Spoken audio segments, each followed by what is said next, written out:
வணக்கம். விஜய் ரேடியோ தங்களை அன்புடன் வரவேற்கிறது. நான் விஜயகுமார். இந்த வீடியோவில் நம்ம பார்க்க போகிற பஸ் ஸ்டாண்ட் ராமநாதபுரம் பேருந்து நிலையம். ராமநாதபுரம் மாவட்டத்தின் தலைநகரமாக இருக்கும் ராமநாதபுரத்தில் புதிதாக ஒரு பேருந்து நிலையம் கட்டப்பட்டது. அந்த பேருந்து நிலையம் கட்டப்பட்டு மக்கள் பயன்பாட்டுக்கு சமீபத்தில் திறந்து வைக்கப்பட்டது. இந்த பேருந்து நிலையம் நெரிசல் இல்லாத நல்ல இடவசதி உள்ள பேருந்து நிலையமாக பார்க்க முடியுது. பேருந்து நிலையத்தின் உள்ளேயும் வெளியேயும் செல்கிறதுக்கு தனித்தனி வழிகள் இருக்குது. பஸ்ஸு உள்ளே என்ட்ரி ஆகிறதுக்கும் வெளியில் போகிறதுக்கும் தனித்தனி வழி இருக்குது. அந்த பஸ் ஸ்டாண்டை ஒட்டின மாதிரியே 2 டூ வீலர் பார்க்கிங் இருக்குது. அதனால் பார்க்கிங்க்காக யாரும் கஷ்டப்பட வேண்டிய அவசியம் இல்லை. பஸ் ஸ்டாண்டு பக்கத்துலேயே நிறைய வண்டி நிறுத்தக்கூடிய ஒரு பெரிய பார்க்கிங் வசதியும் இருக்குது.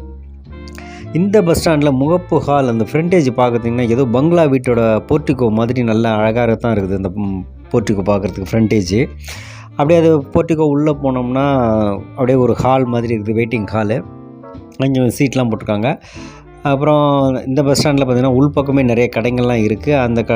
அதே இதில் பார்த்திங்கன்னா லக்கேஜ் ரூமு, கிளாக் ரூம் இருக்குது. அப்புறம் வெயிட்டிங் ஹால் இருக்குது. அதுக்கப்புறம் ரெஸ்ட் ரூம், ஜென்ஸுக்கும் லேடிஸுக்கும் தனித்தனி ரெஸ்ட் ரூம் இங்கே இருக்குது. அந்த ஃப்ரண்டேஜ் உள்ளே வரும்போதே பஸ் ஸ்டாண்ட் நடுவில் இருக்குது. அதுக்கு 2 பக்கமும் வழி இருக்குது அந்த ரெஸ்ட் ரூமுக்கு வந்து போகிறதுக்கு.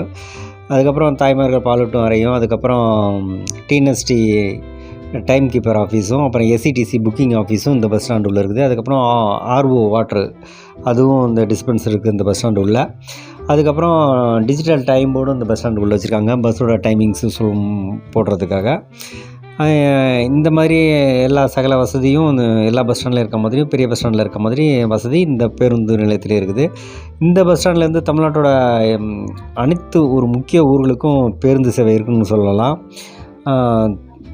திருவடானை, தொண்டி, தேவக்கோட்டை, காரைக்குடி, புதுக்கோட்டை, அறந்தாங்கி, மதுரை, திருச்சி, சிவகங்கை, திருப்பத்தூர், பட்டுக்கோட்டை, தஞ்சாவூர், கும்பகோணம், தூத்துக்குடி, சாயல்குடி, திருநெல்வேலி, தென்காசி, செங்கோட்டை, திசையன்விளை, கன்னியாகுமரி, பாபநாசம், களியக்காவிளை, மார்த்தாண்டம், நாகர்கோயில், முதுகுளத்தூர், ஏர்வாடி, அருப்புக்கோட்டை, ராஜபாளையம், திருவனந்தபுரம், பரமக்குடி, பொன்னமராவதி, விருதுநகர், சிவகாசி, கோயம்புத்தூர், திருப்பூர், சேலம், பழனி, திண்டுக்கல், குமுளி, கம்பம், தேனி, கூடலூர், போடி, கொடைக்கானல், ஈரோடு, அதுக்கப்புறம் சென்னைக்கும் பெங்களூருக்கும் இந்த பஸ் ஸ்டாண்டில் இருந்து பேருந்துகள் இயக்கப்படுது.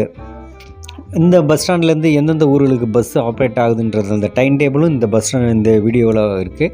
நீங்கள் அந்த டைம் டேபிள் அதில் ரோலிங் ஆகும். நீங்கள் அதை பாஸ் பண்ணி நீங்கள் எந்தெந்த ஊருக்கு போகிறீங்கன்றதை ஸ்லோவாக பாஸ் பண்ணி நீங்கள் பார்த்துக்கலாம். அப்புறம் இந்த பஸ் ஸ்டாண்டு உள்ள பார்த்திங்கன்னா அந்த ஃபெஸ்டிவல் டைம் இருக்குது, தீபாவளி, பொங்கல், அதுக்கு திருப்பி ரிட்டர்ன் ஊருக்கு போகிறவங்க ஒரு நெருக்கடி இல்லாமல் பஸ்ஸு நிறையா சிறப்பு பஸ்கள்லாம் ஆப்ரேட் பண்ணாங்கன்னா நிற்கிறதுக்கு நிறைய ஸ்பேஸ் இருக்குது இந்த பஸ் ஸ்டாண்டுன்னு சொல்லலாம். நல்லாவே ஃப்ரண்டேஜில் நல்லாவே இட வசதி இருக்குது. அதுமாரி விழா காலங்களில் பார்த்திங்கன்னா ராமநாதபுரம் சரௌண்டிங்கில் இருக்கிற கிராமங்களில் விழா காலம் ஏதாவது வரும்போது வெளியூர்லேருந்து இந்த ராமநாதபுரம் வந்தாங்கன்னா அதுமாரி ஸ்பெஷல் பஸ் ஆப்ரேட் பண்ணாங்கன்னா அந்த பஸ்ஸுங்களாம் நிற்கிறதுக்கும் நல்ல ஃப்ரீக்வன்சியாக நல்ல இட வசதியும் பஸ்ஸு கிளம்பி போகிறதுக்கும் நல்லா ஃப்ரீயாகவே இருக்குது அந்த இடம்லாம். இந்த பஸ் ஸ்டாண்டை பார்த்திங்கன்னா ஒரு சூப்பரான பஸ் ஸ்டாண்ட் தான் சொல்லலாம். ராமநாதபுரத்திலே சமீபத்தில் இந்த பேருந்து நிலையம் துவக்கப்பட்டது. மக்களுக்கு நல்ல வசதியாகவே இருக்குது. விரைவில் இந்த ராமநாதபுரத்தில் ஒரு ஏர்போர்ட்டையும் எதிர்பார்க்கலாம் அப்படின்னு நினைக்கிறோம். அதுக்கான ஆயத்த பணிகள் நடந்துக்கிட்டு வருது. இந்த வீடியோ உங்களுக்கு பிடிச்சிருந்தா மறக்காமல் விஜய் ரேடியோ சேனலை சப்ஸ்கிரைப் பண்ணுங்கள், லைக் பண்ணுங்கள், ஷேர் பண்ணுங்கள், கமெண்ட் பண்ணுங்கள். நன்றி, வணக்கம்.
நன்றி.